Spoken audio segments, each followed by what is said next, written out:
Pinaimbestiga na umano'y kartel na ininalang nagmamanipula sa presyo ng bigas sa merkado. Pero ayon kay Food Security Czar Francis Pangilinan, pwedeng may pagkakamali rin ang Department of Agriculture kaya mas mahal ngayon ang bigas. Yan ang tinutukan ni Rida Reyes.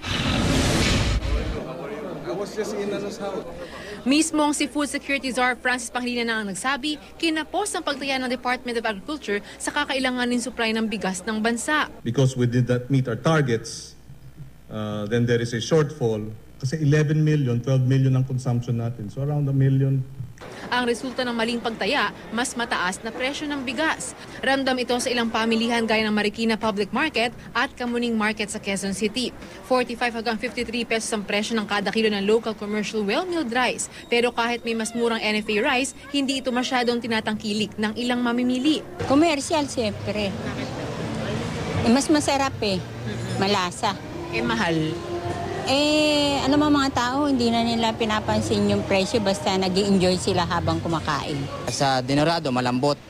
Sa NFA, may lasa na may pa, buhaghag pa. Dahil dito, iniutos na ni Pangulong Aquino ang pag-angkat ng mas maraming bigas. Inatasan na rin niya ang pulisya at NBI na imbestigahan ang mga umano'y kartel na posibleng nagmamanipula ng presyo ng bigas sa merkado.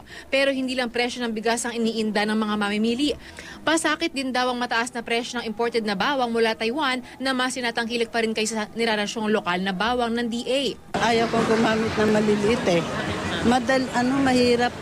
mahirap himayin. Mahirap, nako. Yung malaki, imported. Malaki, sandali lang.